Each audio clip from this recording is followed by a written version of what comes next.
نحمده ونصلي على رسوله الكريم اما بعد۔ ویسے تو آپ حضرات کے سامنے بڑے بڑے علماء تشریف لائے ہیں، لیکن طلباء کے لیے صرف ایک پیغام، ایک حدیث بتانی ہے۔ مجھ کو حکم ہوا کہ مسلم شریف کی روایت ہے، اللہ کے رسول صلی اللہ علیہ وسلم نے ارشاد فرمایا، ان اللہ یرفع بہذا الکتاب اقواما، اللہ اس قرآن کے ماننے والوں کو بلند مقام نصیب فرماتے ہیں۔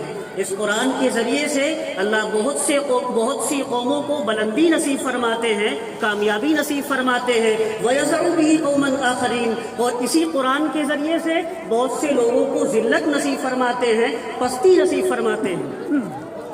اب وہ لوگ جن کو بلندی نصیب فرماتے ہیں وہ قرآن کے ماننے والے ہیں۔ اس قرآن کے ماننے والوں کو اللہ بلندی نصیب فرماتے ہیں، کامیابی نصیب فرماتے ہیں، اور اصل کامیابی آخرت کی کامیابی ہے۔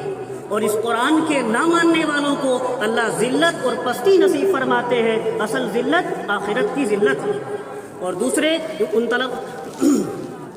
لوگ حافظ قرآن کی فضیلت سنتے ہیں، حافظ قرآن خود بھی جنت میں جائے گا، 10 آدمیوں کو بھی جنت میں لے کر جائے گا، لیکن اس حدیث کو گہرائی اور گہرائی سے کیا ہم نے پڑھا ہے؟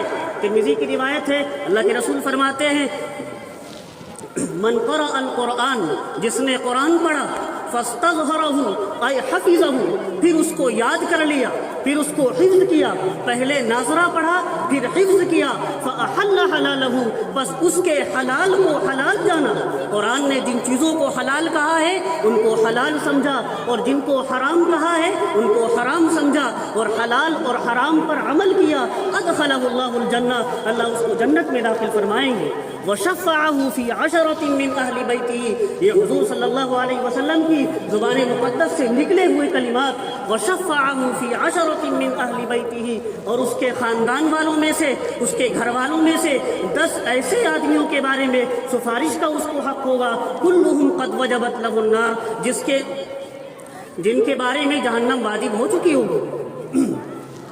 تو علماء نے صراحت کی ہے، کیا یہ ہر آدمی کو فضیلت حاصل ہوگی؟ نہیں، جو شریعت مطہرہ پر عمل کرتا ہوگا، قرآن کے حلال و حرام پر عمل کرتا ہوگا، اس کو یہ فضیلت حاصل ہوگی۔ اگر زندگی میں عمل نہیں ہوگا، یہ میرے طلباء کے لیے پیغام ہے جو حفظ کر چکے ہیں، ان کو اپنی زندگی شریعت کے مطابق بھی گزارنی ہے، تب یہ فضیلت آپ کو حاصل ہوگی۔ ورنہ تو میرے دوستو خود اپنی مغفرت کے لالے پڑ جائیں گے، کیا دوسروں کی مغفرت کرا سکے گا؟ کیا دوسروں کے بارے میں سفارش کر سکے گا؟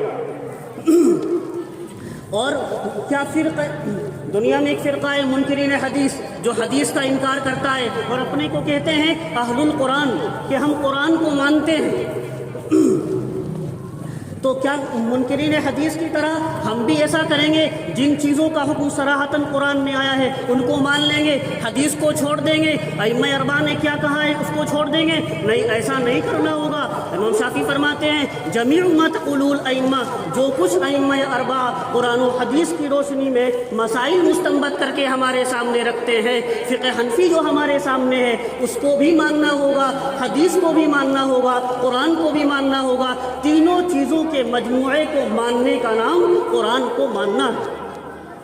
تو قرآن کو ماننے سے مراد خلاصہ یہ کہ پوری شریعت کو ماننا ہوگا۔ اگر ہم نے حفظ قرآن کرنے کے بعد شریعت مطہرہ کو اپنے سینے سے لگایا، پوری شریعت پر عمل کیا، تب ہم اس کو مکمل فضیلت کے حقدار ہوں گے، ورنہ تو خود اپنی مغفرت کے لالے پڑ جائیں گے، دوسروں کے بارے میں سفارش کا حق کہاں حاصل ہوگا؟ اس لیے یہ پیغام تو حافظ قرآن کے لیے ہے اور باقی پوری امت کے لیے ہے کہ ہر ایک کو اپنے اعمال کی اصلاح کی ضرورت ہے۔